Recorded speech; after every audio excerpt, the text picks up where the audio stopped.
Hi and welcome. So this is the core version of the little video for you to practice your first week in the inversion series. And we're going to start on hands and knees. So we're going to start with finding our hollow body plank, but I want you to really pay attention to the shoulders. So we'll start there. Taking the handstand hands, pressing into the index finger and thumb, clawing down with fingers and bending the knuckles. So you're really clawing down into the mat, but keeping awareness on that ball of your index finger. Now we're going to press firmly into the mat to start to turn the shoulders on. So as I press into the mat, pressing the floor away, you'll start to notice that my upper back rounds a little bit. I'm turning on the shoulder girdle, and by nature, my belly button is pulling in. My ribs are pulling in and down. And I'm going to step back with the left foot and then the right. And as I find my plank position, I'm going to press even more so that the shoulders really start to work. I'm pulling my belly in. This will draw me up on my tiptoes a little bit, finding a hollow body shape here. Everything is working. This is really great core work. One of the best ways to prepare for inversions. Maintain the plank as long as you can. Maybe it's 5 breaths, maybe it's 10 breaths, maybe it's 20. Maybe challenge yourself for a longer. And then when you're ready, release the knees down. Go ahead and sit back on your ankles and we'll come onto our back. Bring the legs around. And we'll just start with the transverse abdominis work. So once you find yourself on your back, you're going to bring your knees over your hips, flex your feet, and take your hands and press firmly into your thighs. Now when you press back with the thighs, you're going to start to feel the very low belly turn on. So this is the muscle between hip bone to hip bone. And you're going to press with your hands into your thighs. Take a big breath in. On the exhale, send your belly down toward the mat. Really press with hands and thighs, creating some isometric pressure there. Inhale, release a bit. Exhale, press. Belly down. It's nice to take an exhale out the mouth with a little intention. Inhale and exhale out the mouth. Press. 2 more. Inhale. Exhale, press.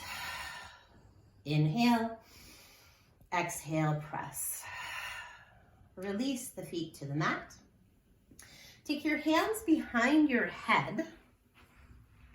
And this is the opposite. So we just worked the transverse abdominis. We're going to now work the upper abdominals where they attach to the ribs up near the sternum. So with the arms wide, we're going to just crunch the low ribs toward the hip points. So there's very little movement here. I'm drawing my low ribs toward the hip points. My back is firmly on the mat, and I'm just lifting the head a little bit. I like to hold this rather than do it in intervals. I think you could do both and get good benefit. Maybe right here, we'll just hold it. Keep drawing low ribs toward hip points. Make sure you're still breathing. And release. Draw your knees into your chest next. And we'll take our thighs in as close to the belly as possible, and then roll the upper body so that the nose is working on touching the toes. You come into a little ball. The toes are pointed. The inner edges of the feet are touching. The inner edges of the lower legs are touching. Everything pulling into the center line. Really pull the belly in. You can even work on tucking ribs toward hip points here. And then go ahead and release the arms. So you're reaching long past your feet with your fingers, and you're working on intentionally pulling the thighs tight into the belly. Maintain this, and you could stay here. This is really a lot of work. Or if you would like to advance, you can start to straighten the legs, keeping the inner thighs pulling together for a low boat pose. Holding the low boat, this is a hollow body shape, belly in, ribs down, everything squeezing in, and then come back to the tight little ball. Maintain if you can. Reach forward with the fingers. Lift the nose toward the knees. Intentionally pull the thighs toward the belly.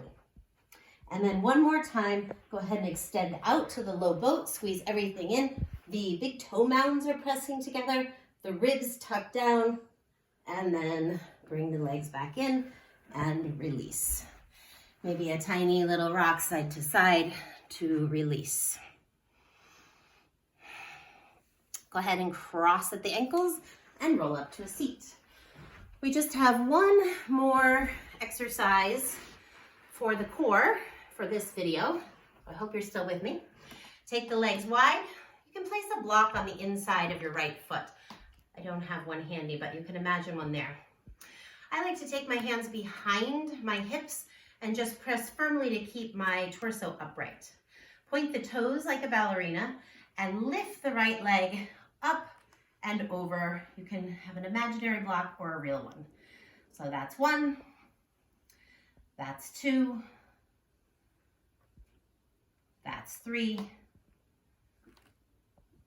that's 4, and 5. And then you can massage out your quadriceps if they need it. We'll take it on the other side. Sit up tall, pull the belly in, point the toes like a ballerina. You can place your block on the inside of your calf if you have one, and lift up and over. Lift and lift. Lift and lift. Lift and lift. Coming back to where we started, massage out the leg if it needs it, and then bring the legs together. Working on our pike position. Bring the legs tight together. Bring your hands close to in line with your knees. They can be back a little further. Work with what works in your body. I'm going to squeeze everything in and lift the legs. Release. Rub out the thighs. We'll take that 2 more times. Plant the hands, sit up tall. Think about a pipe shape. Go ahead and pull the legs up in toward the belly and release. Rub out the legs. And 1 more time. Hands on the floor. Squeeze everything in and lift. Try to sit up tall. It's tempting to lean back, but try to sit up as tall as possible and release. Rub out the legs. And don't forget to take a little Shavasana. Thanks, we'll see you next week.